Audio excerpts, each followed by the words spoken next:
et précise. Allez, allez, on entre. Bien. Donc voilà la parole au Oui. CEA. Donc là, l'exercice va être difficile avec effectivement la présentation précédente, parce que là, c'est un grand écart. Moi, je vais au contraire vous vendre de la technologie et du système, mais je suis un peu d'accord sur les conclusions. C'est quand même, il vaut mieux quand même faire simple. C'est quand même, c'est ce qui débouche le plus souvent, c'est les solutions les plus simples qui aboutissent. Et je suis tout à fait d'accord avec ça. Donc moi aujourd'hui, là, cet après-midi, ce matin, je vous ai parlé un peu d'un paysage un peu général. Qu'est-ce qui se passait au Letti, quel était notre cœur de métier. Je vais aujourd'hui, cet après-midi, parler plus particulièrement de deux applications qu'on a essayé de faire coller, qui pourraient coller à certains besoins de vos métiers. Donc ces deux applications, en fait, elles vont concerner deux systèmes. Un système d'analyse aérien de bactéries, de pathogènes dans l'air, et notamment donc des spores qui sont présentes dans l'air. Et un deuxième exemple qui sera plus, lui, sur un microcapteur électrochimique, dont l'objectif est en fait d'être multiparamétrique pour l'analyse d'ions dans l'eau, le dosage d'ions dans l'eau, et surtout avec l'idée derrière, c'est de monitorer, vraiment de donner une information et monitorer un échantillon. Donc ma présentation donc, sera en deux exemples. Donc je vais passer tout de suite au premier exemple, donc l'analyse biologique de l'air. Donc quel était l'objectif en fait de ce développement? Alors déjà ce développement, il a été cofinancé pour deux applications qui n'avaient rien à voir avec l'agriculture. Il y en avait une sur l'aspect défense, c'est-à-dire c'est le contrôle du bioterrorisme, avoir des systèmes de terrain qui puissent analyser et rapidement identifier une menace. Et la deuxième, c'était une application plus civile, faite avec la société SIAT. C'est un projet coopératif avec la société SIAT qui fait des systèmes de climatisation, des régulations de bâtiments pour les hôpitaux, de manière à contrôler l'aspect contamination bactérienne ou virale dans un hôpital. Donc c'est pour tout ce qui est contrôle de maladies nosocomiales. Voilà. Donc là, l'intérêt, c'est de se concentrer sur ces espèces et effectivement analyser des éléments environnementaux aussi bien dans l'air que dans l'eau ou de poudre comme l'anthrax dont on avait parlé il y a quelques années. Donc l'architecture qu'on a choisie et le challenge comment on a essayé de le résoudre, c'est surtout d'apporter une solution intégrative en décomposant bien les objectifs et les besoins. Donc la première chose, c'est de collecter l'échantillon de manière à le récupérer de l'air, collecter et puis surtout garder son intégrité. C'est-à-dire qu'on ne va pas détruire les espèces qu'on va collecter. Il faut quand même qu'ils maintiennent l'intégrité biologique de l'échantillon. Ensuite, il y a ce qu'on appelle un étage préanalytique. À partir de là, j'ai mes échantillons, je les ai collectés, j'ai le tout venant.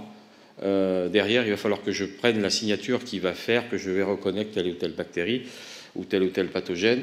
C'est finalement la signature, c'est l'ADN, c'est ce qu'on va essayer de récupérer. Donc, il y a une fonction de dire, une fois que j'ai prélevé, je vais aller casser la cellule, la membrane, je vais aller récupérer l'ADN, je vais le purifier, etc. Tout ça, ça doit être fait automatiquement. Et ensuite, dernier point, on va coupler ça avec une méthode d'analyse, une méthode de détection. Donc là, ça peut être de l'immuno, ça peut être de la géométrie, de la spectronitro de masse, du raman. Dans le cas présent, je vais vous montrer quelque chose sur la génomique. Et puis, associé à ça, il y a du traitement du signal, il y a de la communication, il y a de l'interface utilisateur, ce qu'on appelle l'interface homme-machine. Et l'objectif, c'est de faire quelque chose de très simple et d'intégrer, voilà, et qui puisse fonctionner sur site. Donc l'état de l'art aujourd'hui, pourquoi on essaie de se focaliser là-dessus, sur cette problématique, c'est qu'aujourd'hui, il n'y a pas de système intégré. C'est-à-dire que si on regarde ici la fonction, collecte, préanalytique, détection, et ici, si on met ici finalement l'utilisation, le laboratoire, le système de terrain ou l'équipement personnel, on voit qu'il n'y a pas de système vraiment tout intégré qui fasse l'ensemble de la chaîne. Donc il y a un manque ici. On va trouver des aérocollecteurs, on en a, comme le Coriolis de Bertin par exemple. On va avoir des systèmes de préparation d'échantillons, le Pressélis de Bertin qui fait certaines fonctions, le Kia-Cube de Kiagen, mais qui va travailler sur des échantillons humains uniquement, voilà, et puis d'autres systèmes. Donc là, l'idée, c'était de travailler un peu sur l'ensemble de la chaîne et d'apporter une solution. Donc le premier étage, c'est ce qu'on appelle la collecte. Donc la collecte, elle avait, vous voyez, il y a des systèmes qui existent, qui sont commercialisés. Elle avait certaines limitations. Il y a deux choses. Il y a soit les collecteurs qu'on appelle cycloniques, soit les collecteurs à filtre. On récupère l'échantillon sur le filtre. Il y a un certain nombre de limitations. Sur les cycloniques, il y a le rendement qui est moyen, qui diminue rapidement avec la taille de la particule. Très peu efficace en dessous du micron, etc. Nécessité d'avoir toujours de l'eau dans la collecte, dont il y a des problèmes d'évaporation. C'est très bruyant souvent. Voilà. Ou alors des collecteurs à filtre, c'est une difficulté pour récupérer l'échantillon. L'échantillon biologique est séché, donc soumis à un fort flux d'air, etc. Donc ce qui n'est pas très bon pour la viabilité. Donc voilà, donc nous on a apporté une technologie donc, qui est partie aujourd'hui initialement d'un travail de thèse, et on a réalisé un aérocollecteur de ce type-là qui travaille finalement avec une mise sous tension. En fait, on a une électrode centrale, on a un cylindre ici. Et en fait, on va mettre un champ électrique assez fort entre l'électrode et le cylindre, et on va ioniser, finalement, on va charger les particules. Et en chargeant les particules, ces particules vont venir se scotcher sur les parois du cylindre. Et en fait, au bout d'un certain temps, ça peut durer 10 minutes, un quart d'heure, une heure, c'est un peu au besoin à régler, on va venir rincer les parois. En fait, il y a un rinçage automatique des parois, et on récupère l'échantillon dans une solution d'eau qui fait quelques millilitres. Et à ce moment-là, on a gardé l'intégrité de l'échantillon, c'est-à-dire tous les pathogènes sont viables, peuvent être cultivés, et on récupère avec des rendements très intéressants ce genre de choses. Et en plus, le système ne fait pas de bruit parce qu'il y a juste une pompe qui juste fait rentrer l'air et le fait sortir. Voilà. Donc le système en lui-même, le voilà, c'est un système qu'on a baptisé Air Corona.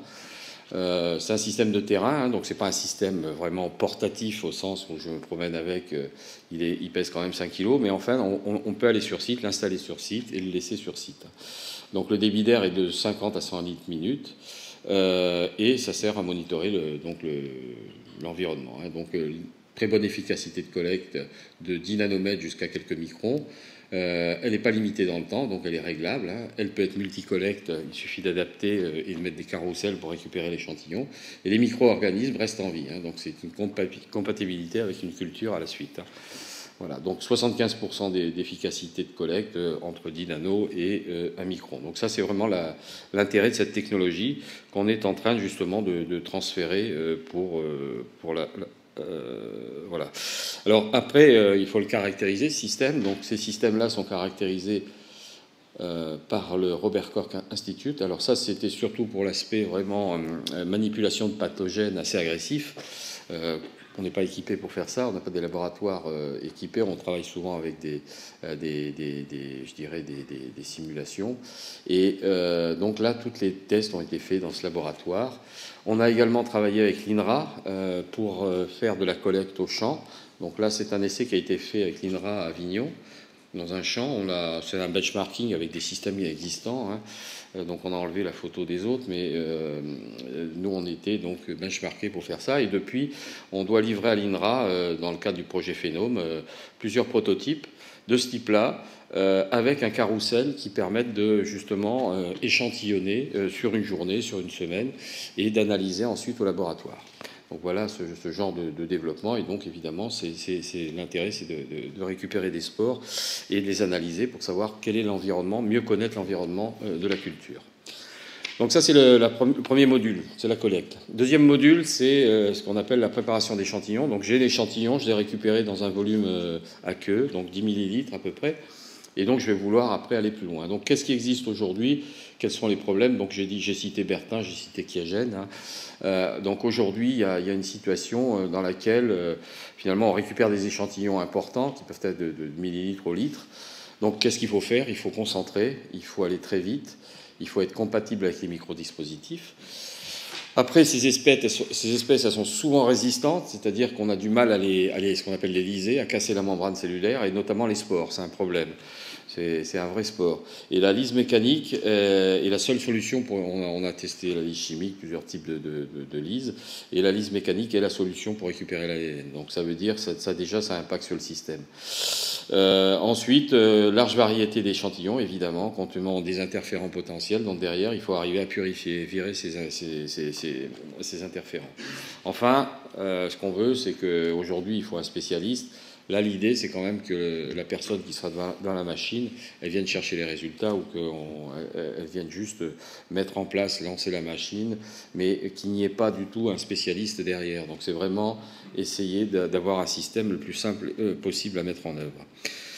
Ensuite, le troisième point, c'est donc on a vu l'aspect maintenant préparation d'échantillons. Donc l'ensemble de la chaîne, préparation d'échantillons, et puis derrière, système d'analyse. Donc l'idée, c'est ce qu'on appelle d'avoir alors je vais parler anglais encore, je vais me faire engueuler, mais ce qu'on appelle un système all-in-one, tout en un, donc je vais parler français, en couplant une technologie issue du CEA qui s'appelle FlowPad. C'est une technologie à base utilisant la microfluidique pour faire cette préparation d'échantillons, avec un système, on a choisi le système de PCR, donc la PCR c'est une amplification biologique enzymatique, qui permet d'amplifier et de détecter par amplification quantitative. Donc je ne vais pas rentrer dans le détail de la technologie, mais c'est une technologie couramment utilisée par les biologistes.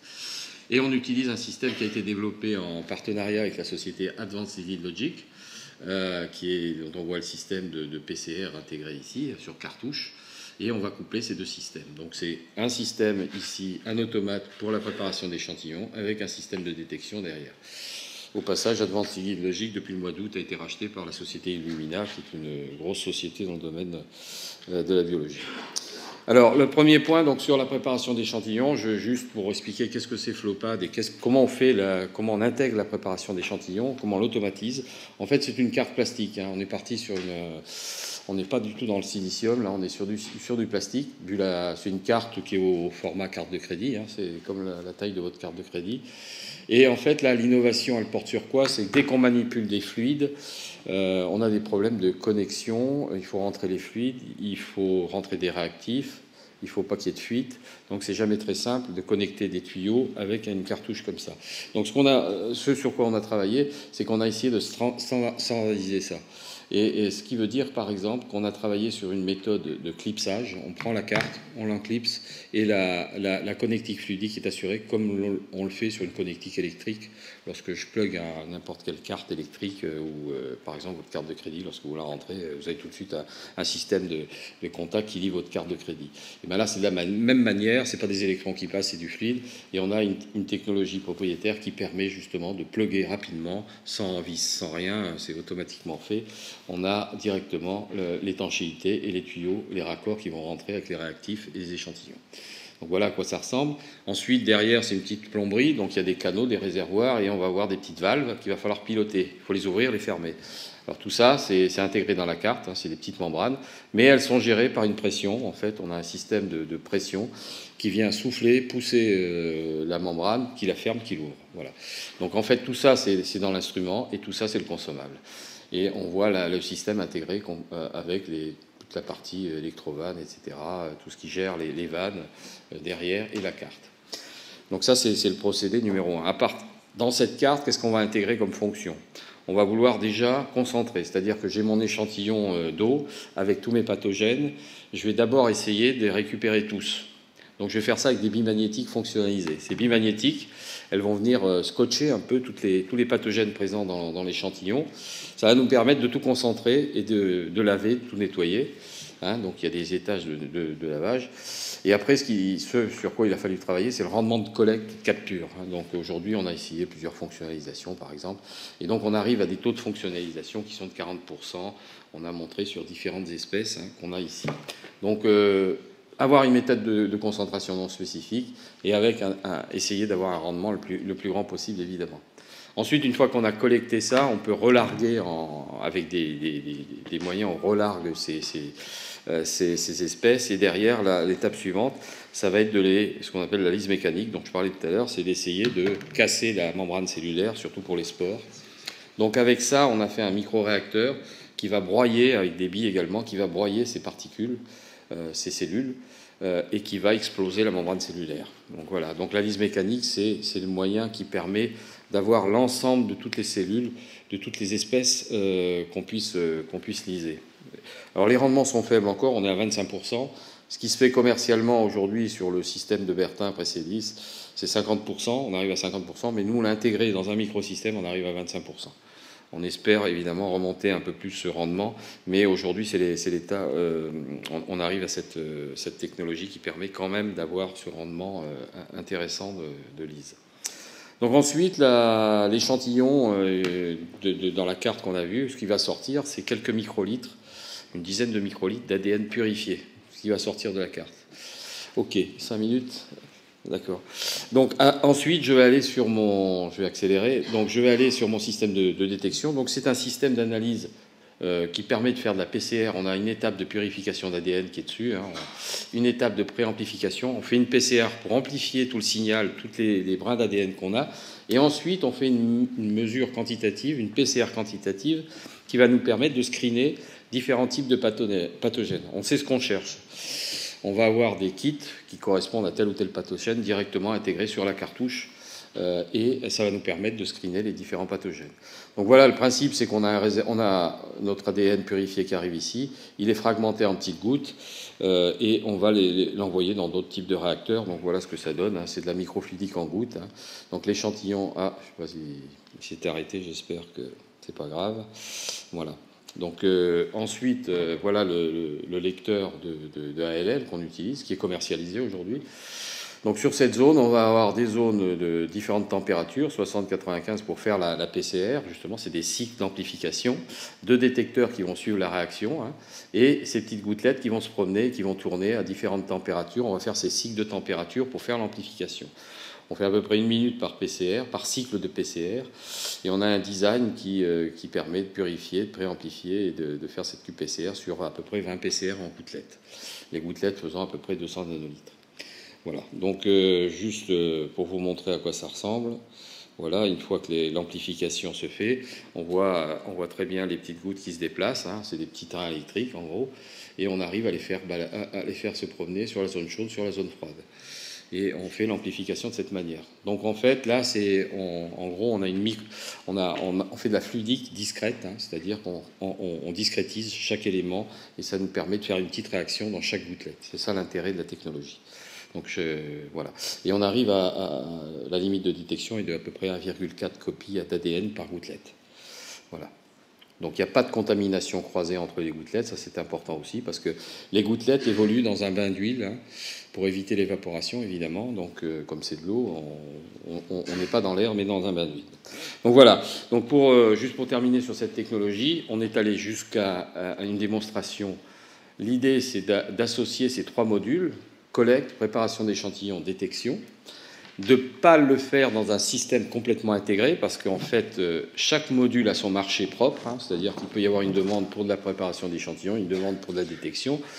Donc en fait, chaque module communique de manière fluidique et électrique les uns avec les autres. Donc c'est un système qui représente à peu près ça, qu'on est allé tester justement au décembre pour faire l'ensemble de la chaîne dans des salles blanches et dans un local spécialisé géré par SIAT.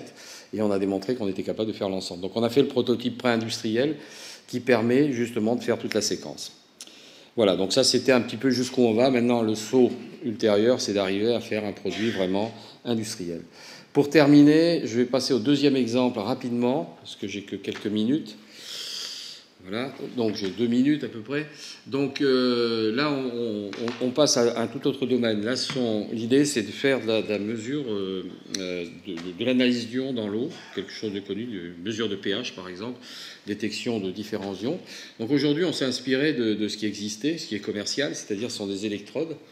C'est la technique qu'on appelle Ionic Selective Electrode, hein, je suis désolé, c'est des électrodes sélectives ioniques. C'est des capteurs potentiométriques. Donc en fait, j'ai une électrode de mesure, une électrode de référence, hein, et en fait, ici, je vais avoir mon analyte. J'ai une petite membrane sélective qui est ici, Et ici, je connais exactement mon activité du milieu et j'arrive, en mesurant le potentiel d'abandon entre les deux électrodes, j'arrive à remonter à la concentration de mon espèce ionique. Donc ça, c'est ce qui existe, c'est ce qui est couramment vendu chez tous les fabricants de systèmes d'analyse d'eau. Donc nous, on a essayé de prendre cette approche et de se dire, est-ce qu'on ne peut pas l'intégrer et la miniaturiser? Donc on a développé en fait un petit capteur sur un circuit souple, ce qu'on appelle du PCB, c'est du plastique, avec une électrode, et en fait on a fait une petite cuve de référence avec une cavité dans laquelle j'ai un liquide spécifique qui a été sur lequel on a beaucoup travaillé. On a travaillé sur la membrane. Et on a inclus dans cette membrane, évidemment, ces chélatants qui vont faire la spécificité du capteur. Donc là, l'originalité, c'est qu'on a intégré tout ça et on a mis une électrode de référence à côté, donc sur un petit circuit. Donc l'idée, c'était de faire quelque chose de multiparamétrique, c'est ce qu'on voit ici. Donc mon électrode de référence, mon électrode avec ma membrane, ma petite cavité. Voilà ce que j'ai sur une même surface, sur un même capteur. Je vais avoir une électrode de référence et, par exemple, ici, mesure de l'urée, mesure du phosphate, le pH, K+, Ca2+. Ici, j'ai un capteur de température parce qu'il faut que j'ai besoin de la température pour l'étalonnage. Et j'ai une EPROM dans laquelle je rentre les caractéristiques d'étalonnage du capteur. Donc voilà le capteur. Bon, pour vous rendre compte de la taille, c'est assez petit, c'est ça. Donc voilà une tête multicapteur. Donc par rapport à une électrode macroscopique. Ensuite, bon, les avantages, je passerai là-dessus, vous les aurez sur le papier, mais c'est la biocompatibilité, le côté multiparamétrique, le côté portable et une utilisation qu'on espère à faible coût. Ensuite, voilà, les applications. Donc aujourd'hui, les premières applications, elles sont là. La première application, c'est le monitoring de reins artificiels. C'est déjà en place sur un rein artificiel.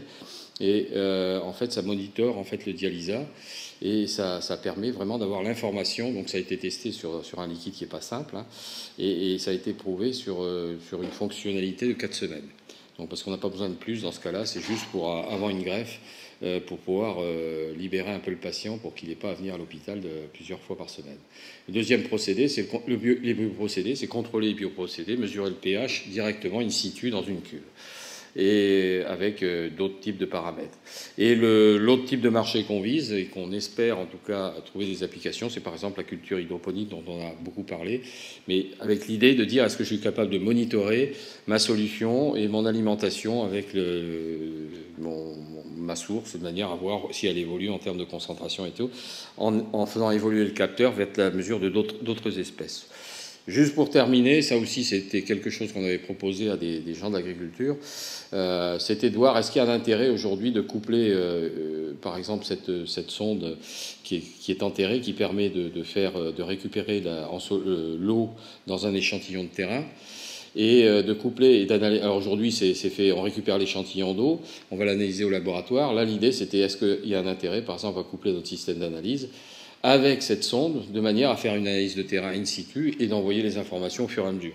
Donc là, c'était un petit délire. On ne sait pas si ça a un intérêt, si c'est... Voilà, mais ça, c'est plutôt le côté chercheur chez nous, mais on ne l'a pas encore vraiment confronté en face. Voilà, mais c'est un petit peu utiliser des choses qui sont déjà sur les étagères et de voir si ça peut avoir une application. C'était juste pour illustrer un petit peu ce vers quoi on pouvait aller. Donc là, je termine ma présentation. Je remercie surtout Guillaume Delapierre et Gilles Marchand, là, qui étaient les chefs de laboratoire dans lesquels ces prototypes ont été développés. Et je suis prêt à répondre à vos questions. Merci.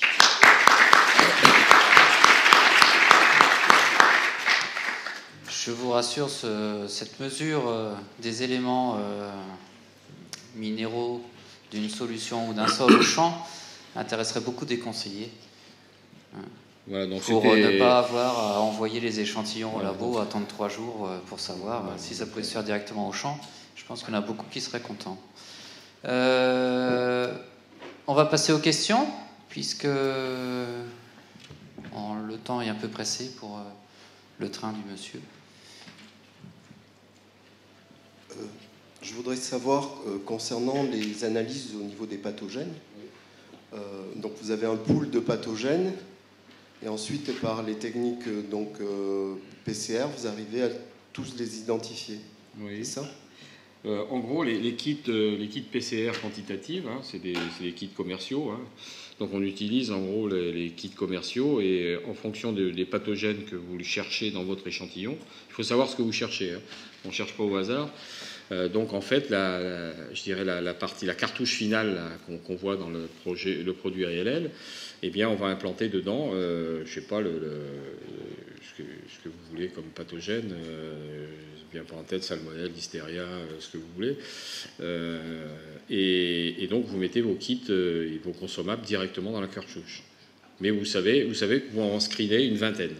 Voilà, sur une cartouche, en une seule manip. Donc la manip ensemble, entre le moment où je collecte et le moment où j'ai mon résultat, c'est 2 heures. 2 heures, 2 heures et demie. On espère arriver à 90 minutes. Voilà. Mais en gros, les sondes, on ne développe pas les sondes du tout. Hein. Tout ce qui est biologique, etc., ce sont des kits commerciaux, on les achète et voilà. Nous on est vraiment sur l'intégration de la technologie et l'automatisation du système. Est-ce qu'on peut, dans certains cas, utiliser cette technique pour de la prévision? C'est-à-dire, par exemple, nous, dans nos serres, on a des problèmes, par exemple, de botrytis, capter dans l'air et de faire ces analyses.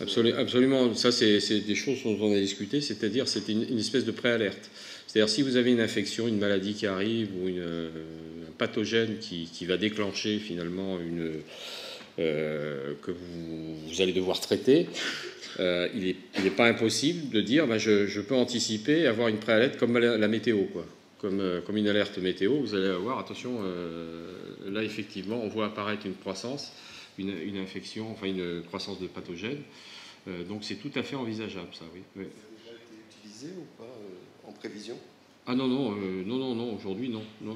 Je pas... En fait, l'intégration complète de toute la chaîne comme ça, de toute façon, elle n'existe pas. Tout ça se fait au laboratoire. Mais effectivement, il est tout à fait envisageable de dire aujourd'hui, en préalerte, on pourrait avoir des informations sur une croissance soudaine d'un pathogène ou une apparition. Je sais pas, il y a des tas d'exemples, je sais pas, il y a le milieu ou autre chose qui peuvent, qu'aujourd'hui on sait programmer parce qu'on connaît les conditions de température, d'humidité et on peut envisager. Déjà la météo nous apporte énormément d'informations. Après, si on veut aller plus loin, effectivement, c'est tout à fait envisageable d'être utilisé dans ce cas-là. Je ne sais pas si ça correspond à une demande, si ça correspond vraiment à un intérêt. Là, si je prends le cas de l'INRA, eux, ils sont focalisés sur la collecte, la première partie, le premier module. Et l'analyse se fait au laboratoire. Mais déjà, ça, pour eux, ça va leur permettre d'avoir des informations sur la composition de l'air, aujourd'hui, la contamination de l'air en termes de pathogènes.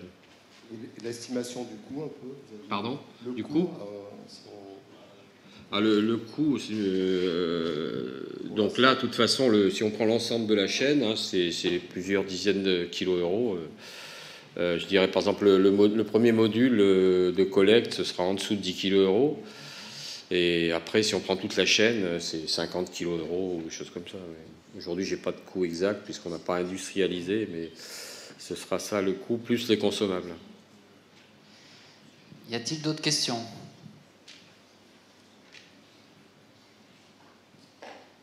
Personne? C'est quand même des technologies, enfin ça paraîtrait, c'est très marrant la petite bulle là, de toutes les couleurs qui vont dans tous les sens. C'est bizarre qu'il n'y ait pas encore des vidéos sur YouTube qui montrent des machins comme ça. Il y en a. Si, vous cherchez, vous allez sur le site d'ALL et vous les verrez.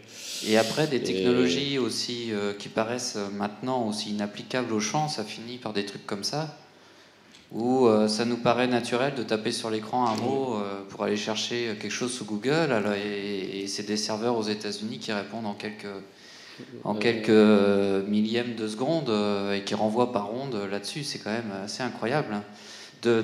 Tellement incroyable que maintenant, quand on n'a plus un écran tactile, on est là. Oui, non, il faut appuyer en dessous. Et à partir de ces systèmes, de toute façon, il y a ce que je disais ce matin, il y a des applications très simples qui peuvent être faites, parce que là, on a un ordinateur extrêmement puissant avec de l'optique, de l'imagerie, enfin, il y a tout dedans, quoi. On en aurait rêvé il y a 5-10 ans, on l'aurait même pas imaginé. Et aujourd'hui, on l'a entre les mains, quoi, tous. C'est sûr.